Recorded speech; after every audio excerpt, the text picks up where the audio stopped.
Hello, and welcome to another episode of Boundless Body Radio. I'm your host, Casey Ruff, and today we have another amazing guest to reintroduce to you today. Dr. Angela Stanton is a returning guest on our show. Be sure to check out her first appearance on episode 70 of Boundless Body Radio, which is one of our most fascinating and talked about episodes of all time. Dr. Angela Stanton is a neuroeconomist who evaluates changes in human behavior, including chronic pain, decision-making, and hormonal variations in the brain. Her current research is focused on migraine cause, prevention, and treatment without the use of medicines, and her discovery was helped by experimenting on herself. As a long-term sufferer of migraines, Dr. Stanton has dedicated her life to finding their root cause and developed the Stanton Migraine Protocol. She has written many books, including Fighting the Migraine Epidemic, Complete Guide, How to Treat and Prevent Migraines Without Medicines. She currently lives in Southern California. Dr. Angela Stanton, what an honor it is to welcome you back to Boundless Body Radio. Thank you for inviting me back. It's really great. I can't believe I was one of your first ones. I'm in 70 something. Yeah, that's right. Now I am way like you're into 200 something right now. We are for sure. Yeah, you were one of our favorites. I reached out to you almost immediately after hearing you appear on the Carnivore podcast with my friend Scott Mazinski. And I just thought that conversation was so absolutely fascinating. Bethany was able to join us last time. This time she's busy working, so it'll be just you and me this time. But I am so excited to have you back on because, again, this is such an interesting topic that we get so many questions about. And it's nice to have our first interview where we hosted you and we were able to ask you some of the questions that some of the people asked us about it. And I was thinking maybe we could bring it back on to create like this kind of like a complete beginner's guide to migraine and help people understand what they are, how they can recognize them, and how they can deal with them. Yeah, that's a very good idea because so many migrainists are misdiagnosed. And also many people are told that they have migraines when they don't actually have migraines. So the first step would be, I think, is to understand how can you diagnose a migraine? And it's not easy because there's no diagnostic tools. There's simply no diagnosis. It's not like you can go and have a finger broken and you can, x-ray or do any kind of scanning and can say, yes, indeed, it's broken and here's a medication, or having cancer or some other serious complications. This is a very serious condition, but there's no diagnosis for it. They have sort of kind of very vague diagnostic tools like, okay, so the headache itself has to be minimum 4 hours, but then there are other headache types that can last for 4 hours. There's a total confusion about the kind of headache, like some of the International Headache Society and some other organizations that sort of kind of defined what migraine is. One of them says it has to be a throbbing headache. The other one says it cannot be a throbbing headache. One said it can be all over your head. The other one says, no, it can't. It has to be very specific to one side. The other one says it will have to start behind your eyes. And so all over the place. So it is extremely difficult to diagnose. And most of the diagnosis goes by eliminating all others. So they've eliminated stroke, eliminated seizures, eliminated any other health conditions. And if you're basically completely healthy and you have no other diseases, then you have migraines. If you have also pain because pain is not even necessary for a migraine. And so it's extremely difficult to diagnose. And so when you have some symptoms and you go to the doctor and they run you through a host of tests and they experiment with a lot of medications, it's simply because it's not defined of what a migraine is. And so my goal with my scientific background was to understand, can I find the cause?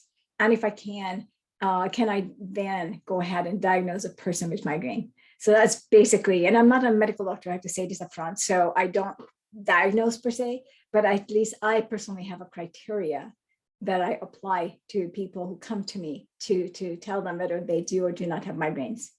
Gotcha. Yeah, that's a really important distinction. You've already mentioned this, and I think before I found your work, I would have said this, and I assume that other people would think this as well if they don't deal with it themselves, that migraine is a bad headache, period. It's just a bad headache.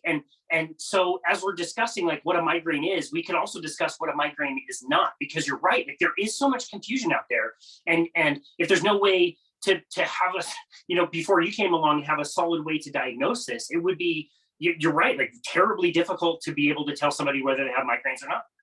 It's actually quite impossible because if you don't have, so for example, I found a video, excuse me, the video is a news reporter, and she had a migraine in the middle of a newscast, and it became very famous. It's about 10, 12 years old.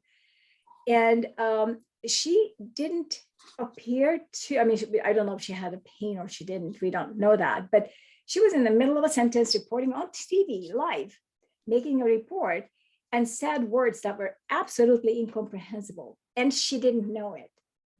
That was the most interesting part of it, that she had some difficulty uttering some words, and she said some words backwards. She said some words that I don't even know what they were saying. There was no way to even guess what she was trying to say.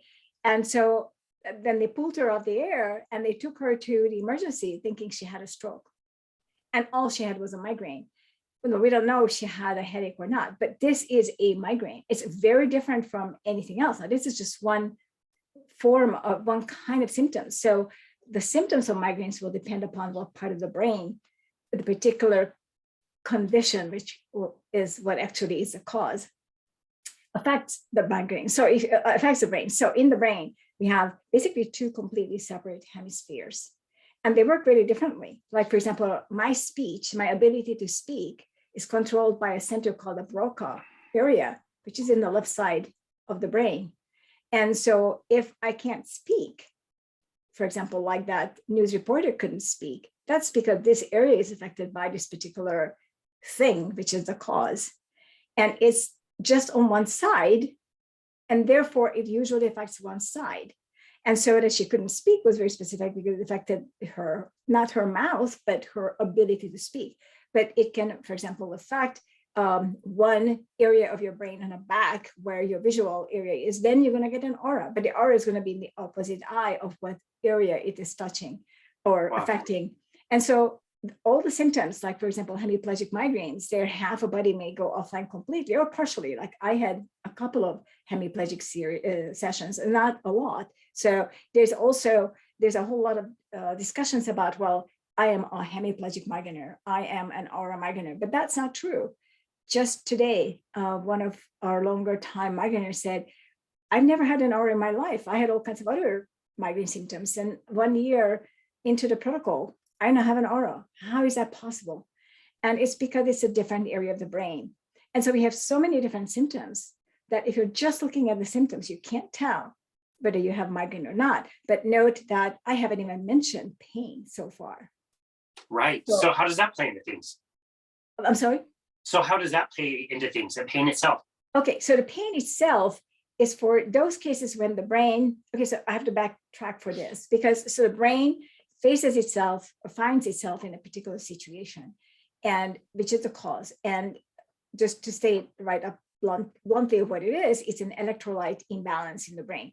So if you're looking at a brain cell, which is a neuron, it's not like a round cell like most other cells as we imagine, but it's a long cell, and it's covered with layers of myelin, which are layers of cholesterol and fat. So our brain is mostly fat and cholesterol. So it's very important to have the right kind of fat and right kind of cholesterol to eat that. But it's in layers. It looks like little sausages. Like, you know how you get the breakfast sausages and they're connected, but so there's a sausage and another line, a sausage and another line. And so imagine this all through the particular longer part of the cell.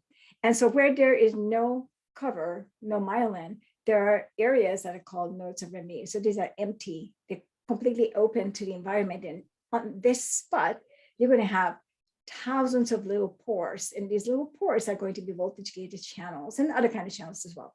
But voltage gated channels are the ones that operate the electricity in the neurons. And so on one of these nodes of RMBA, I'm just going to say a number, say you have 100 voltage gated sodium channels. And so its job is to have all these channels open, sodium rushes into the cell, and that starts the electricity. This is called basically an action potential. And then as it started in that one spot, the rest of the cell knows nothing about this electricity starting at this spot. So then the electricity still kind of have to travel to the next opening, where you again have, say, 100 voltage gated sodium channels, where the sodium rushes in, and it sort of kind of picks up that electricity that was created in the first node of NVA's first spot, and picks it up and carries it to the next one, and then goes on and on and on. So the electricity sort of kind of moves through what is called the spike train. in the brain. Now, if a neuron, for whatever reason, and we should talk about what the reason is, runs out of sodium in one of these spots, I don't know how many sodium channels would have to go down for it to not function, but an action potential is an all or nothing. So you either have one or you don't have one. There are failed action potentials where it may start and then it stop because it didn't reach the threshold at which it can generate an electric power. And if you don't have enough to generate the electricity, then the electricity coming down from the other parts of the neuron all the way through reaches this one spot where there is not enough sodium to pick it up. The cell stops having the voltage. And so it then can communicate because the cells communicate by the voltage, then is kicking out the neuropeptides, the little packets of neurotransmitters that then the next cell can pick up and it receives the message. So this is the function of our brain cells. And if for whatever reason this function stops, then that's trouble. And if the brain has a process by which it can fix this. So there is what's called a cortical spreading depression, which is very complicated. I don't want to get deeply into it, but what it is similar to like when you have a heart attack person and the paramedics come and put the machine on to start the voltage. So in the brain is a similar system, but it's built in within the brain, and it will create its own voltage current. It will send an electrical current all through the brain, which is called a cortical spreading depression.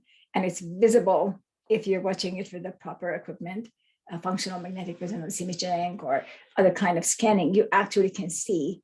And there are some videos on YouTube on this, the cortical spreading depression. And so it depolarizes the entire brain. And it goes by about 2.5 to 5 millimeters per minute. So it's a slow process. It's not like the electricity in your power cord when you plug it into the outlet. It's very slow because it's organically created electricity rather than just the electrons hopping and going. And so it has to be recreated everywhere. But what it does, it sends basically a current all the way through the brain. It's a large current to sort of activate, like wake up, sort of kind of shake it, wake up. And if it was successful in activating it such that suddenly, in our blood, we have sodium, potassium, glucose, everything else continuously moving. And so every heartbeat, our blood quality and osmolality of these electrolytes changes. And so if this sudden electrical current was able to reset the brain such that suddenly sodium appears where there wasn't before, so the electricity can be started, then all you're going to have is this spreading depression, which can manifest as an aura for some people in some conditions. It is visible as an aura, but it happens in everyone's who has migraine, in every migraine brain, whether you see the aura or not. And by now we know that most people see some form of visual disturbance. It may not be the professional official aura, which looks really like the lights in the aurora borealis, or it could be just ragged lines. They could be dust, it could be fireworks, it could be just a flashlight, equivalent flashing, whatever it is, it's just a disturbance. And so the brain can fix itself. So in this case, you may have a lot of symptoms, but you may not have the pain, because the pain part is when the brain is unable to fix this electrolyte imbalance. And so that's when things break down, because at that point, it's like an emergency signal that's going on. And that initiates a cascade, which I call the tri-migraine complex. And that cascade then starts the pain. Wow, that is absolutely fascinating. So for somebody that has migraine brain, like we talked about this last time, that there is a certain percentage of people that are wired a little bit differently that do have this quote unquote migraine brain. Do they ever reach a state where they're always constantly having migraines? It sounds like it kind of comes and goes at pretty random intervals. Some people say like it's maybe once a quarter, but every, once a year, it's an entire month, like 5 times a week or something. It kind of come and go. Is that normal? It's completely normal. And it actually can increase over the lifetime of the person. And it depends on the activity of the brain. And this is a touchy topic because many people are told, many women, about 12 to 15% of the population have migraines. And so when we're talking about people having migraines, 12 to 15% of the population just in the United States alone is like over 40 million people, right? If you're talking about 12 to 15%.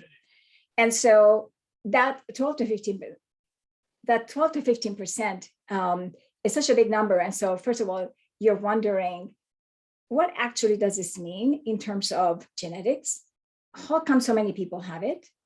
And if they have it, first of all, we know what happens. Well, why do they have it, and how come you don't have it? Because otherwise we are completely the same kind of people, right? So we all have the same everything. So we are genetically different, but then the question is why we are different. And so the biggest problem is that over the past 100 years or so, when migraine have become very, very common, it's always existed, but it became more common.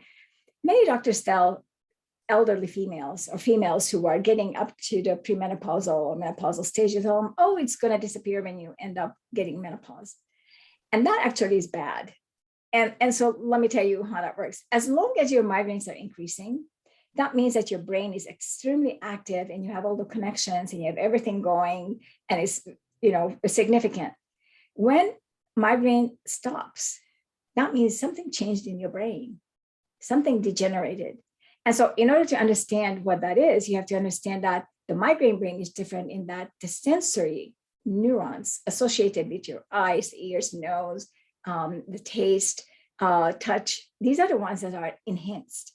And I have an evolutionary explanation for this, which is that basically all humans were like this at the beginning. Because if you go to nature and you look at any wild animal, be it mammal or any other kind, they're always on alert. Every single animal has to be on alert.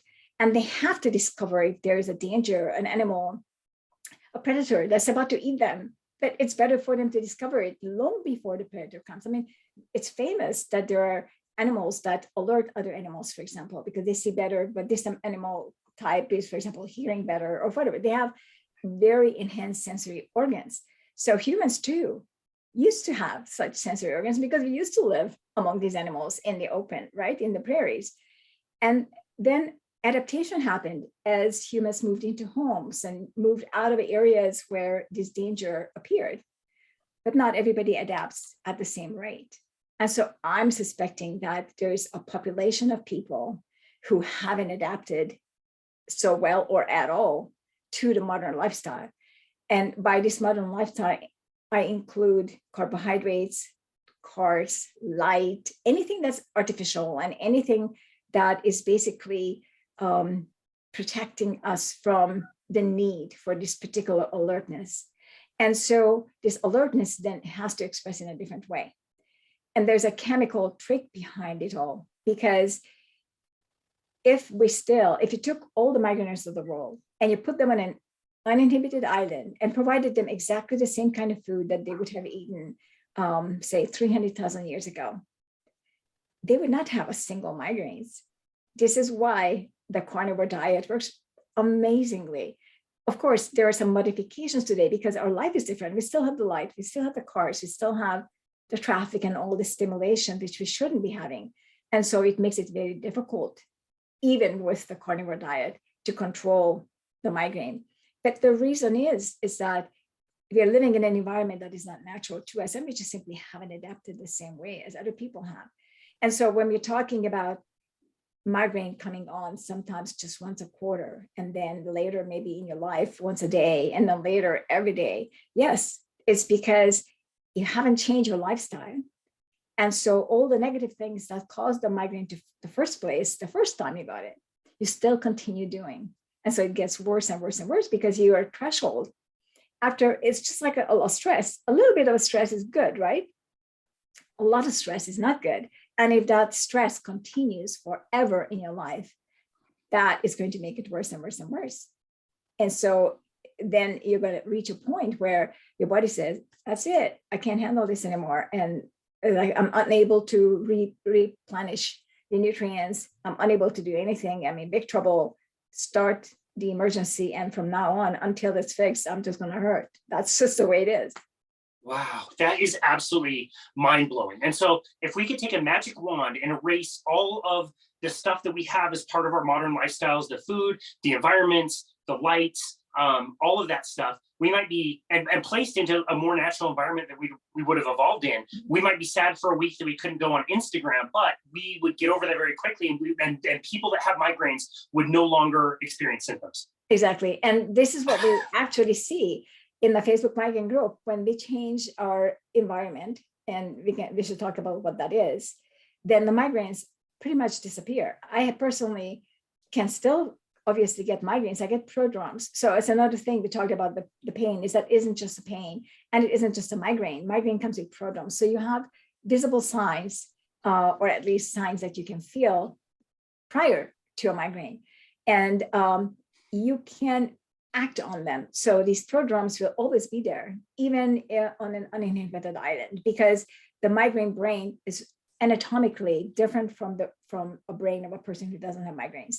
And that's because this adaptation isn't just like, okay, saying, okay, so from tomorrow, I'm going to be fine with noise and carbohydrates and light, but it is an actual physiological change in the brain, an anatomical change. So in a migraine brain, because we are more responsive to the environment and we are more on higher alert, our neurons associated with the sensory organs are different from yours or from somebody who doesn't have migraines, because the number of connections between these nerve cells that transmit messages is a lot more in the migraine brain than in any other brain. And there are a lot of papers on this. And so we have more connections. So for example, if a migraineur and a non-migraineur and a migraineur side by side are presented with the same exact stimulus, say light, same strength, the migraineur is going to think of it as a brighter light, just because there's going to be more neuronal communication and it's a more stimulation that is not inhibited, but it's just allowed to continue as a higher level of stimulus. So the migraine brain will assume it's a stronger light. So it isn't like, for example, migraineurs are sensitive to bright light. It's not bright light. It's just the same light as any other light, but they just comprehend it brighter. So the brain translates it as brighter because it is more enhanced. So the sounds too, migraineurs can hear sounds that are very, very faint, particular sounds that are outside of the norm. Like you always hear some white noise. And I'm not talking about noises like the lawnmower or some other kind of a strong noise. But for example, it may be a very noisy environment where I live, and out of the blue, the foghorn, which is 20 miles from me, will go off. You may not even know that there's a foghorn there, but I will hear it because it's different from the general usual white noise. And so the migraine vision, for example, I have really bad eyes, I'm wearing glasses, but you can't pass by me in my periphery without me noticing that something passed. Wow. And so we have different abilities as a result. And so our sensitivity is so strong that in the brain, in order to generate electricity, we have to use salt, sodium. That's the function of the sodium in the brain. And so we need more. It's basically that simple, because a migraine brain just simply uses more. We have more neuronal connections. We have more stimulus coming in. We just simply have a different requirement for our food. Now, back in the ancient time, we didn't have all this stimulus. And so at that time, when we were more sensitive to or heard more, for example, that a lion is in the bush, more other people were like this as well. And so we didn't get a migraine at that time, because also when we caught an animal, for example, we would eat the blood, and the blood is extremely salty. I just calculated the other day of how much sodium is in just 1 cup of blood.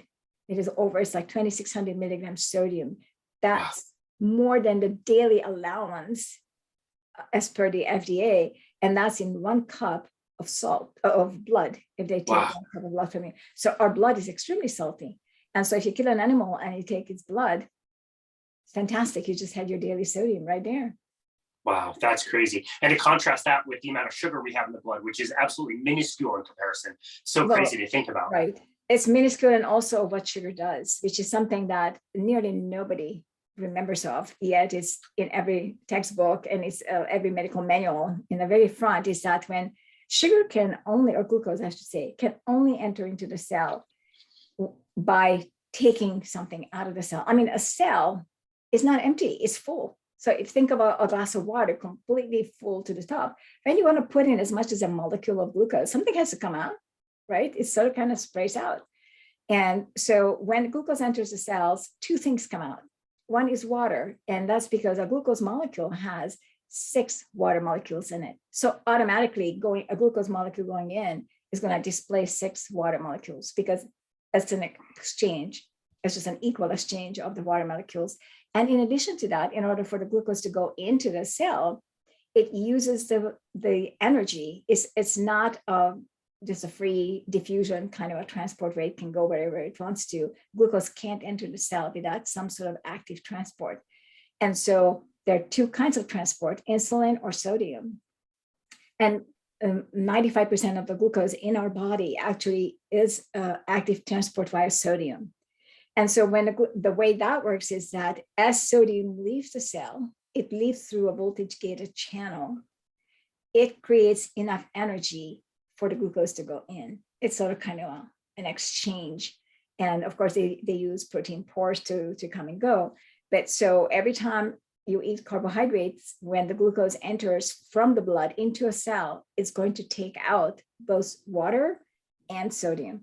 And so if you're a migraineur and if you eat carbohydrates and you're removing sodium and water, first of all, the water is going to go into edema, which is not within the cell and not outside of the cell. It's sort of kind of nowhere. And the sodium is going to be kicked out. So you're unable to generate electricity. Wow. So it just makes everything worse. Totally. Right. Yeah. Wow. That is so interesting. I do want to go back. You were talking a little bit about physical senses in a migraineur. The heightened, I guess, sensitivity for physical senses. But I think we talked about last time that it can also extend into like emotional senses, right? Like a Hallmark commercial might make you cry, or you'll be able to pick on more subtle nuances in conversation. Is that also true? I'm guilty. I can cry on any commercial. So absolutely. So it isn't that it makes you more sensitive per se, but is that these feelings release certain hormones and they activate certain, it could be stress. Stress could be positive and negative, right? So if somebody told you tomorrow that you got $1 million, that would be a positive stress. It would still release stress hormones. It doesn't really matter why it's released it's releasing it. And so if I start crying, I'm going to be releasing stress hormones. These are just connected. And every time I change my internal environment, stress hormones release glucose. So what am I doing? I'm just not flooding my system with glucose and my cells getting more glucose, and I just kicked sodium out of my cells. And so people, for example, just recently had several migraine members in the group who lost some family member. And the biggest of the stress that they have, of course, is the loss of a family member. And our recommendation is that take salt without water, because this is just a huge amount of glucose suddenly entering your cells.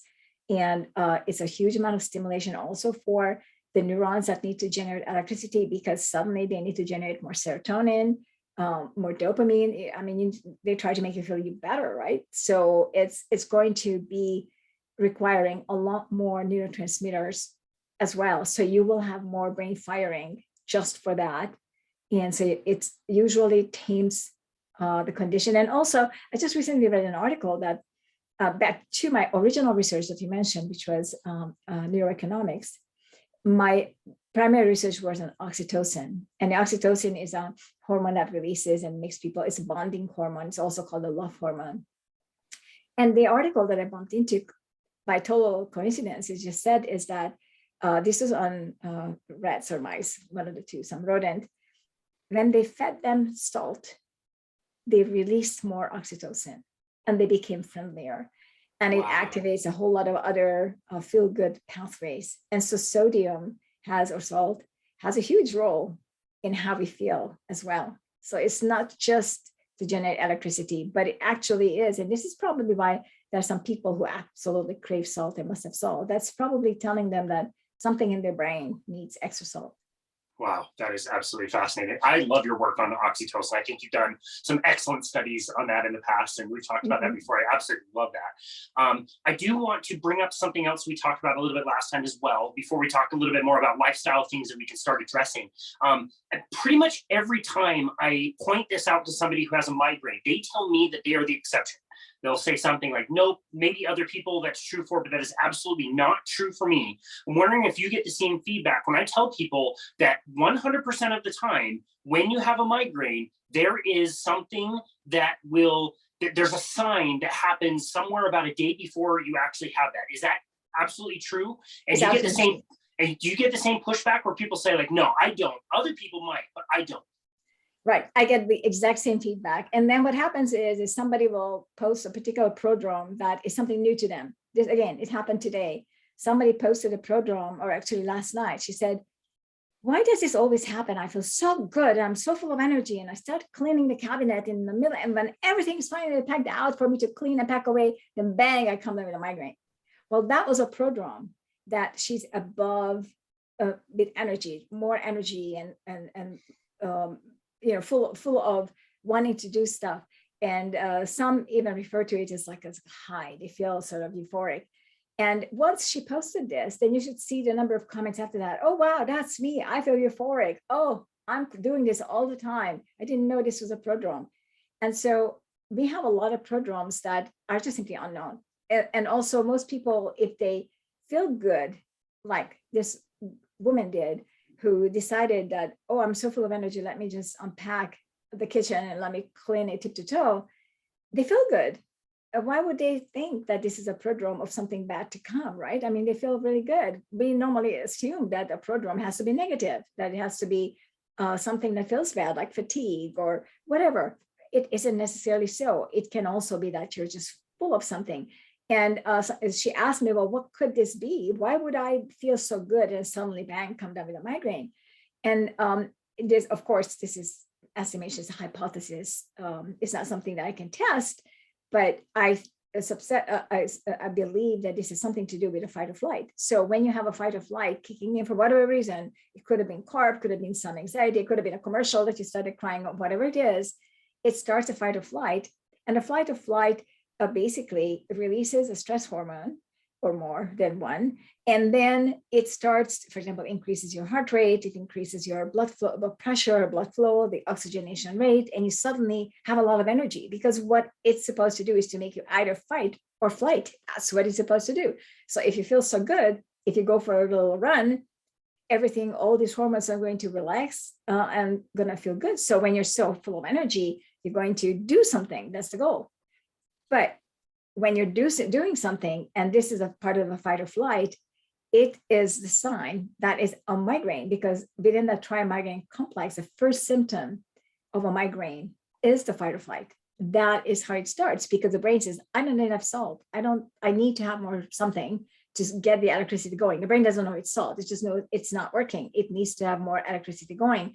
And so it starts a fight or flight, that panic alert, push the panic alert. That's the fight or flight. And it can manifest in a host of different ways. It can manifest with throwing up first, because that's also part of fight or flight, that everything undigested in the food is going to come up. It can manifest in an anxiety. It can manifest in feeling dizzy, because again, as part of the fight or flight, is things within your digestive organs have to come up, and being dizzy will make you eventually throw up. Vertigo, a host of different symptoms that can appear. And also yawning is part of the fight or flight. And so yawning would, in my, again, hypothesis, mean, you know how when you're watching films or nature films and you're looking at monkeys and they threatening each other. And one of the things that they do is they show the incisors really big. Yeah. And so the yawning could very well be part of this particular function of showing the incisor, because it always appears like the yawning, right? And so that could very well be part of that as well. So it's kind of hard to fully understand it, of course, and we don't have a textbook on this, but and most of this is my hypothesis, but it appears to work out this way. So it appears that by now we have about 14,000 migraineurs total in 2 groups. And it seems that this is a pattern for all of us without exception. And so if it's that much of a pattern with 14,000 people, there has to be something in that. Right. Yeah, no, clearly this isn't a subject you just learned about yesterday. Right. Just having some ideas about it, you can go so deep into some of these concepts. I really love that. So yeah, right. I'm sure you're more right than you are wrong about that. That sounds absolutely fascinating. It's important to say then, so then people who tell you that, well, it doesn't happen to me, it's just that they haven't discovered these because they feel so good, or because it's such a minor.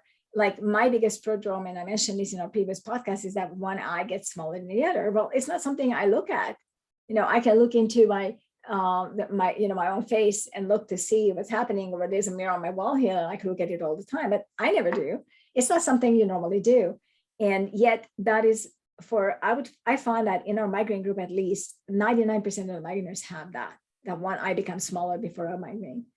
And fascinating. None of us noticed it before. So it's something you have to kind of understand and look for. Wow, crazy. Okay, so for somebody that suffers with migraines, we mentioned some of the things that they can do with lifestyle. Where should somebody start? Like, what are the most important lifestyle things that you've seen that when you put somebody in your groups through to at least get started to deal with this, what are some of the most important things that you want people to know and to start to address? Okay, so the simplest and the most important thing, of course, is to stop eating sugar. That's priority number one, because that is the biggest, by far, the biggest troublemaker.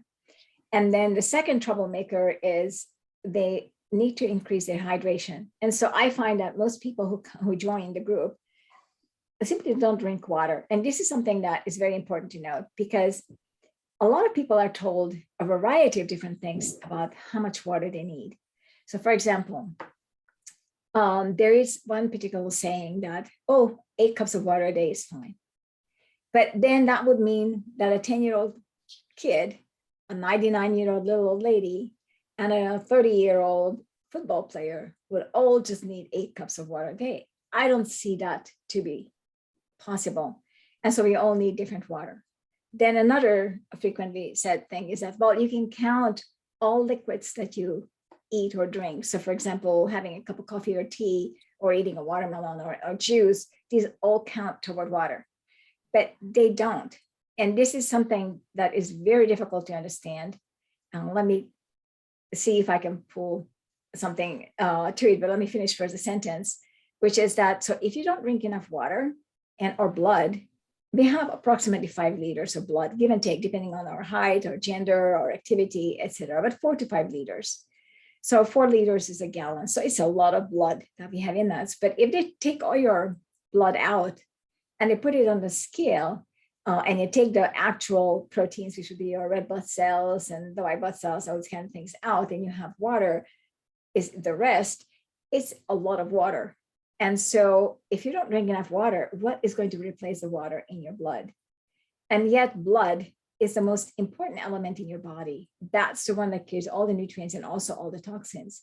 So if you don't drink enough, even if you eat the right amount of sodium, even if you don't eat any sugar or any of the bad stuff, you still are going to end up with a migraine, because you simply don't have enough blood volume to fully engage your body and to fully provide the sodium everywhere where it should go in a fast and likely manner, and without being a hypertension also.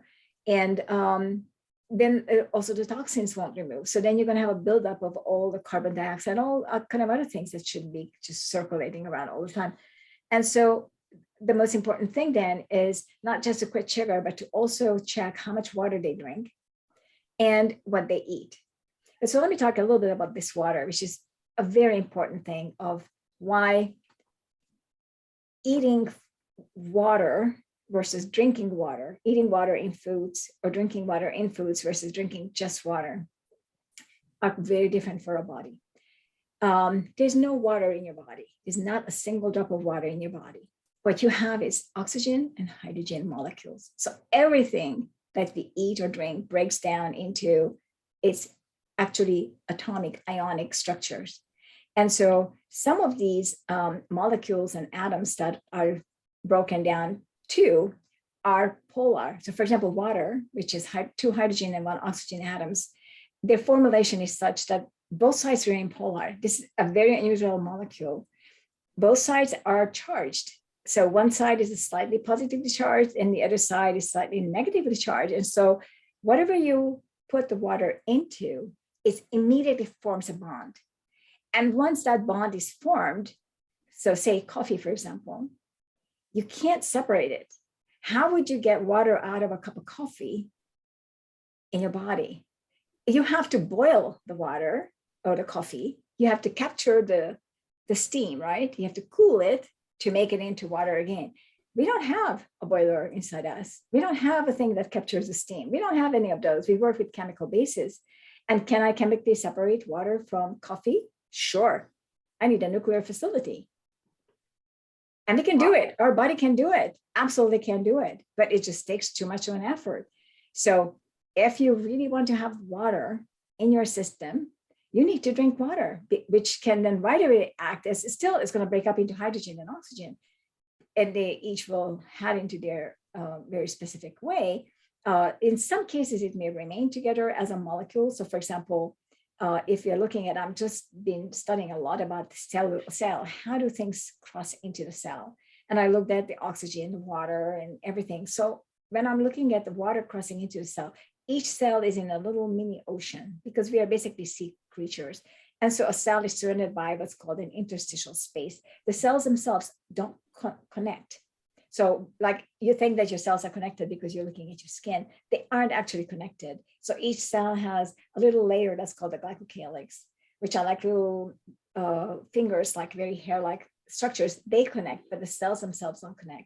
So in between two cells, for example, there will be that's called the interstitial space, which is not inside of the cell, but not in the blood either. It's sort of like a storage space. So when you're looking at a cell there, the cell has a respiratory process, like they inhale and exhale. The cell inhales and exhales, but not oxygen. They inhale and exhale water.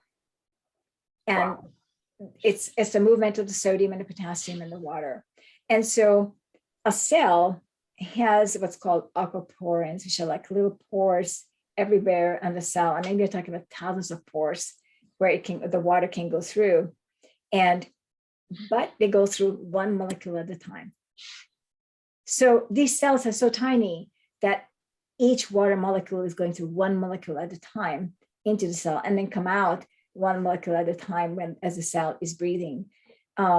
So water remains in this particular interstitial space as water, but otherwise it's broken down into elements. Now, if you don't drink water, but you're having only a cup of coffee, how are you going to get this water in the interstitial space around the cells, right? So you have to have pure water. And the same with eating watermelon or any kind of fruits with a lot of water. There's not free water available to us. So we have to really drink the water that we want to use as water. That's really the only solution. Wow, that is absolutely fascinating. That's so interesting. We've already mentioned quite a bit already the importance of electrolytes and salt. Can you talk about how we know when we're getting enough salt, or somebody who suffers with migraines, how they know how to balance that hydration with also intaking salt? We would never know what the balance is. So it's a good trial and error. Among migraineurs, it's still a trial and error. I set up certain guidelines, what I found to be, first of all, safe for everyone, regardless who they are. And so far, every single doctor also agreed and supported, for example, the amount of salt they put in water, because it is less than if you go to a hospital, an emergency room, and they put intravenous saline into you, that has 3 times more sodium in it than what we, for example, put into our water as standard for migraineurs. So there's plenty of room to increase if you have to. So for example, I have pots. I had to double it. My doctor told me, oh, just double it. So I'm taking twice as much as what I used to take as a migraineur.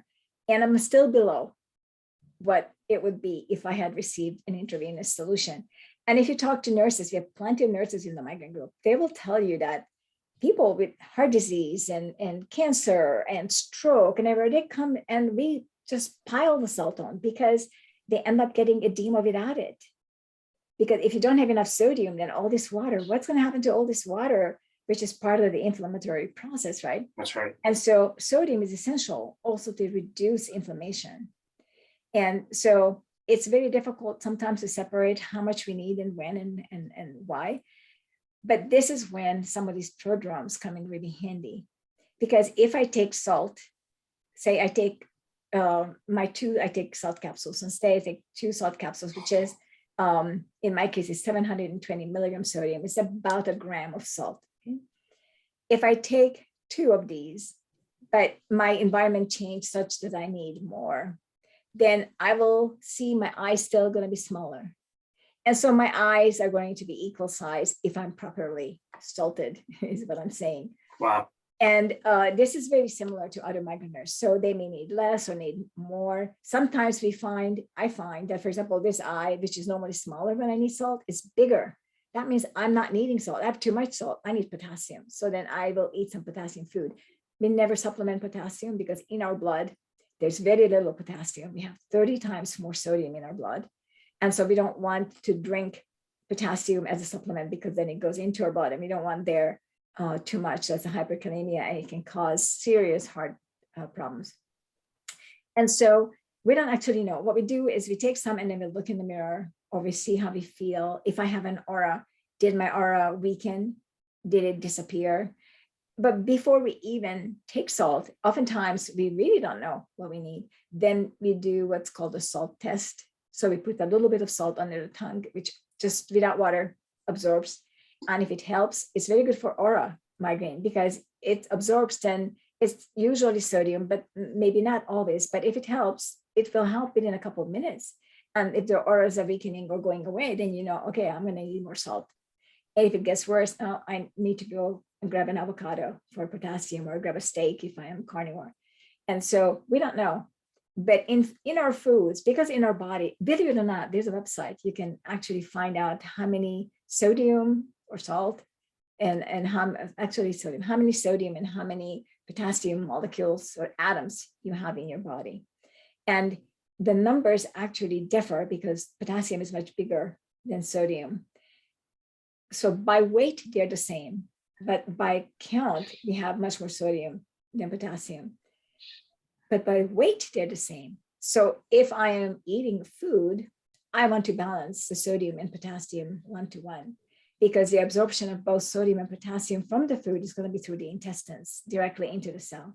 And so I want the cell to decide where the sodium and potassium is going. And if I drink, I don't want to add potassium. I just have sodium because it's just going to go straight to my blood. It has a different entry point from the gut. Wow. Yeah. Interesting. I've never considered that. That's so cool that you can, use those signs and symptoms and prodromes, if I said that right, to be able to tell which direction you need to go with exactly. Hydration and salt and all that stuff. That's so interesting. Exactly. And it also helps us to know, did I get this prodrome because I had a bunch of sweets? Or do I have some stress? Or did I get it because the barometric pressure just changed? There are a ton of variables. And so you need to have a little bit of a background to see what actually caused the prodrome itself that sort of kind of knocked you out of balance. And then you can make up for it and test it and see. Yeah, that's so interesting. So you've already talked about eliminating sugar. You've also mentioned the carnivore diet. And carnivore diet is a nice way to eliminate sugar. If you decide you're only going to eat meat, then you have no room for sugar in the diet, really. But with carnivore, there's also this idea that not only just that meat is really good for you and has everything that you need, but also that plant foods can be actively toxic and bad for you. And so what have you noticed in the migraine space? Is it just that meat is good for you? Is it that plant foods are bad for you? Or should most people be just okay if they're just not eating a lot of sugar? That's a very good question. And I have to say that it depends on the person and depends on their sensitivities. So people who come into my group with a lot of autoimmune health conditions, they will immediately be placed on the carnivore diet because we know that we need to eliminate. So that's going to be the perfect elimination diet is a carnivore diet. And it isn't just all meat. So let me explain the carnivore diet. And also within the migraine group, our carnivore diet is a little bit different. So the carnivore diet is animal products. So it's not just meat. So for example, we drink milk, we eat cheese, we are very much support that. We also poultry, eggs, we eat a ton of eggs, which an egg is like a nose to tail entire animal. So it has all the nutrients in it.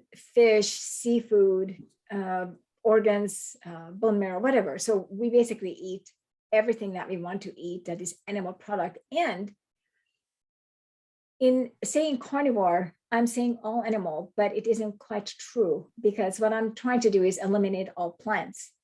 And so there are some sort of plantish like foods that people consider plants that aren't really plants. So for example, mushroom is a fungi. And if you look at where it's placed, it's much closer to the animal kingdom than plants are. And so I always joke also with some people who are, well, I'm just vegan, I don't eat anything. But I said, well, are you eating mushroom? I said, yeah, I love mushroom. I said, well, you're not vegan, because they don't realize that that's not actually a plant. It's a really good point. It's a very important point. And mushroom, by some other doctors and professors and professionals, they suggest that mushrooms are full of anti-nutrients. Everything that's not animal have anti-nutrients. But the question is how much and what it can do. Mushroom has some anti-nutrients, but not that much. It doesn't have, for example, phytates, which would be the worst anti-nutrient. And so whatever anti-nutrients it has, it's actually very low on the scale. And another one that they also permit under the carnivore diet is kelp or seaweed, because again, it's closer to the plant-like creature, but it is a protozoa basically. Kelp, it's not it's an algae, so it's not a plant. It's not an animal, but it's still not a plant, and it has some benefits. And the trick is that neither one of these really has fibers, right? So if it has no fiber and if it's not a plant, then it's edible. Like I eat, for example, crickets. I absolutely love roasted crickets. It's not an animal, it's an insect. It actually has fiber in it, believe it or not, because they eat a lot of fiber, and you eat the whole animal as is. They don't separate the stomach and the intestines and the whatever else. It's a whole animal. It's roasted. I love it. It's a crunch. And so we eat all kinds of things that is basically not plant. So I think I would define carnivore that way a little bit better. And so when you eat the carnivore, that's an absolutely perfect elimination diet, except for dairy. Some people may be sensitive to dairy, so then we also eliminate dairy to test. That's how we would start those who have a lot of autoimmune diseases. So it really isn't a choice by them or what they do. I mean, it's always ultimately choice. If they decide that no, they just can't stomach the carnivore for whatever reason, fine. It's just going to take a lot longer for them to recover because of all the autoimmune diseases that have to heal. I've been in my diet officially. The group is open for 8 years, but I've been doing it for longer than that. And in the 8 years, we went through a whole lot of iterations and changes. So I would say that low carb, keto, kind low carb for 7 years. Even today, I'm discovering things. Hey, I no longer have this. I used to have this problem. I no longer have it. So improvement is a very long process. Yeah, that's amazing. We notice the same thing. Some people will go to carnivore because they want to lose weight, or they want to deal with skin issues or digestive issues. And then they realize not only did they help the problem that they came to carnivore to solve, but they just fixed 10 other things that they didn't know the carnivore could even address anyway. Exactly. Yeah. And you won't know that until you actually try it. You won't know what it's going to cure. That's right. And so many stories are similar to mine. Like I just wanted to try it for 30 days. I knew I wasn't going to kill myself in 30 days. And you get to day 31, you're like, well, I'm just going to keep going because this is great. I feel amazing. I do want to ask you a little bit about protein. I'm really glad that the low carbohydrate world tends to be shifting back its opinion on protein, because for a while there, especially with like pushing the ketogenic diet, people were eating tons of fat and saying you needed to be afraid of protein. That seems to be going away now, which I'm so glad it is. What is your opinion on the intake of protein? Should we fear protein, or should we eat protein as much as possible, or somewhere in between? I am very much in support of a high protein. So eat as much protein as possible. And I even allow for my migraineurs to add to their regular high protein meals, which is meat or eggs and these kind of things. I also permit now protein powders, not as a smoothie. So we don't have a smoothie, but we may add it to a meat. So for example, I will make a fried fish that is to die for, which has absolutely, I dip it into whey protein powder, then the eggs and the milk, and then after that with pork rind dust. Wow. And fried in butter. It's amazing. It's better than any other fried food I've ever had in my life. It sounds better than crickets. Well, no, crickets taste really good. You don't know. Have you tried crickets yet? Not yet. I have it available at the local restaurant just yet. Well, no, not in a restaurant, but you can order Amazon roasted. They're really tasty. But anyway, so back to the protein. So I am in very high support of protein, because if you look at the three available, we have 4 macronutrients basically. Well, we have carbohydrates, protein, fats, and alcohol. Alcohol is a macronutrient and it burns like on its own 7 kcal. But I mean, we don't want to have alcohol, so I removed that. So we have the 3 main macronutrients that we can eat. And of the 3, which is then carbohydrates, fat, and protein, carbohydrates and fat are pretty much only energy, just fuel. There could be some structural out of fat. We have some fat elements within our membranes for each cell. We also have a little bit of glycogen in each cell. So we have a little bit of both as structural elements within the cells. And of course, our brain is primarily made out of fat and cholesterol, which is actually a wax. So it's not even a fat. But so we have a structural need for fat as well. But the primary structural element in our body is protein. So if I'm looking at the cell, other than the gel-like substance, which is the water and electrolytes mixed in, the rest of the cell is pretty much just protein. There will be a little bit of fat in there, but maybe like 2%. But a very large percent of the cell is going to be protein. And so it's like 35% or something like that. I was looking at it last time. So if you're looking at the size of the protein, and people say, well, let's do protein synthesis. And when you're talking about protein synthesis, everybody thinks about growth of muscles. But that's not protein synthesis.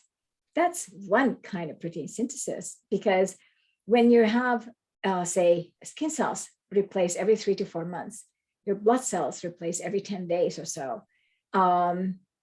Your stomach cells replace every 2 to 4 days. Your intestinal cells replace every 4 days. I mean, these cells need to be replaced. And I just said 35% of these cells is made out of protein. So how do they get there? So if you don't have protein synthesis, and that's because of what protein synthesis does, very few people understand. So when you eat protein from, say, beef, okay, there are 20 amino acids within a class of protein that we can eat. And so we use those amino acids, but if you take my body apart, it's not going to have just glutamate here, glutamic acid here, leucine there, and whatever valine somewhere else. In our body, every single cell other than the sperm cells, which would be, the cells for sperm and egg, in every other cell, we basically have the DNA, which is identical all through our body. And what does the DNA representing code for? Just how to make human proteins. And what are the human proteins? They're chains of connected amino acids. So there's going to be a huge difference between, say, leucine, valine, and glycine connection versus if I reorder it. So glycine and leucine and valine. So I can make 3 to the power of 3 combinations with this, right? So 9 different combinations. And so we have 20 different amino acids, 21 actually, but 20 use actual amino acids. Then these will be in different kind of connections, creating the kind of proteins that our body is made of. And our bones, everybody thinks, I need to have calcium for bones. No, you don't. You actually need protein for bones because your bone is over 40% protein. Yeah. And so when we talk about protein synthesis, these are the things that we're talking about. We aren't just talking about athletes building muscles, because everybody thinks, well, I don't need protein powder because I'm not working out. I said, that's not why you're taking it. You're eating too little protein, and your body needs to be able to start protein synthesis, and you can't start it unless you have a certain amount of leucine, which is the branching amino acid, which is the signaling molecule to start protein synthesis. It's the most difficult process in the body. And so eating a lot of protein, even if you eat more protein, then the argument says, well, if I eat too much protein, it's going to convert to glucose. Yes, it's going to convert to glucose, but it's not the same glucose as if you eat an apple. It's a completely different kind of a glucose. It's a slow, it's driven by the need kind of a glucose conversion, rather than you just eat an apple, and whether you wanted it or not, you're overloaded with glucose in your blood.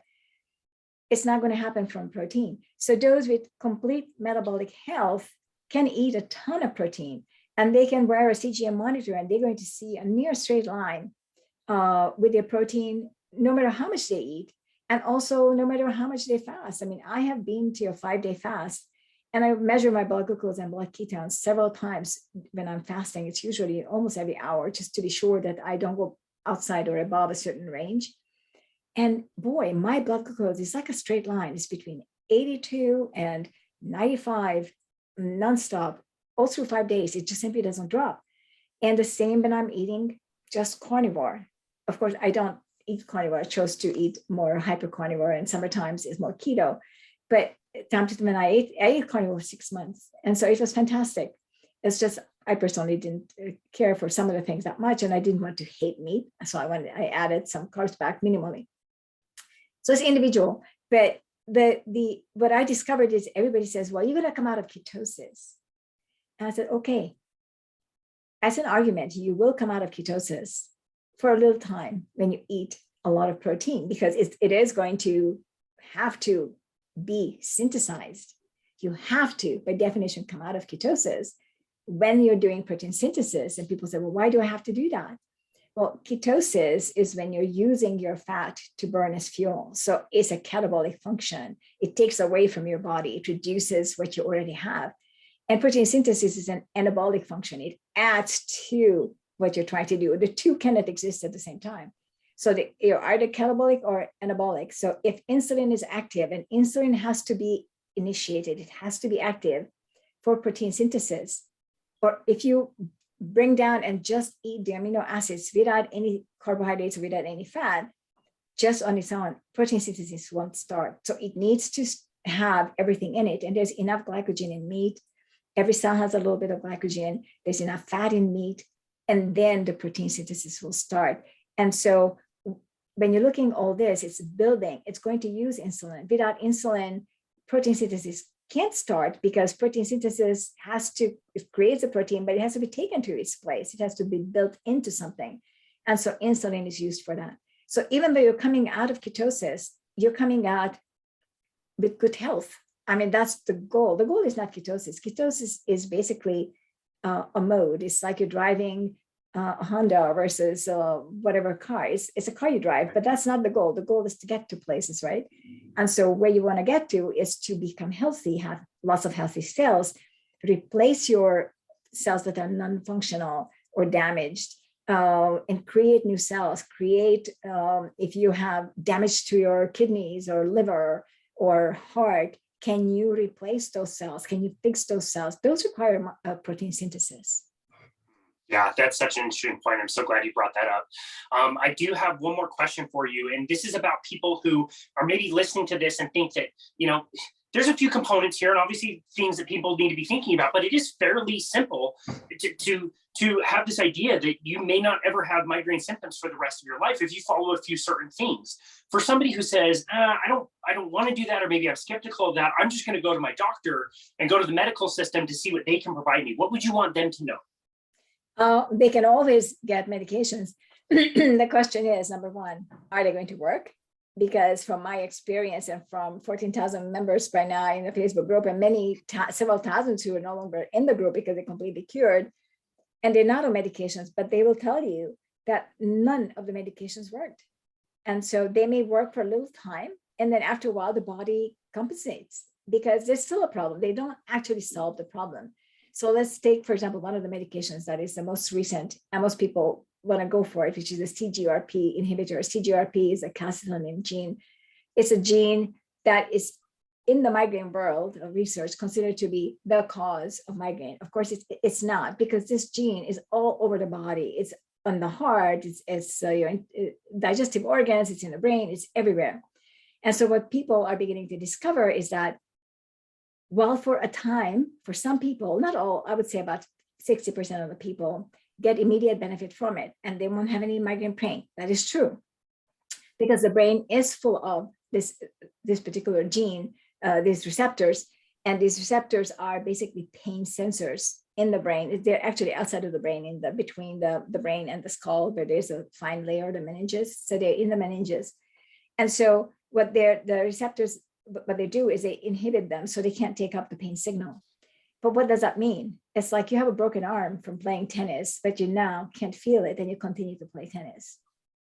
So you're actually doing more damage with the particular organ. And so in the case of brain, some of these medications, of course, cause systemic problems. So from what I now understand, and I'm a member in many of the migraine groups on Facebook that are taking CGRP inhibitors, the complaints go from all hair falls out, because believe it or not, there is CGRP receptor on the blood vessels right by the hair. So it kills the blood vessels right there and your hair falls out.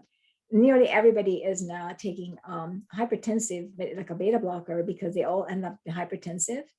They all have to go on steroid for 2 weeks after they take the medication, because it causes a whole body inflammatory process. For some people, it wipes out their pancreas, their kidney. I mean, you're talking major problems. But yes, they may be pain-free. But then the question is being pain-free really, truly migraine-free?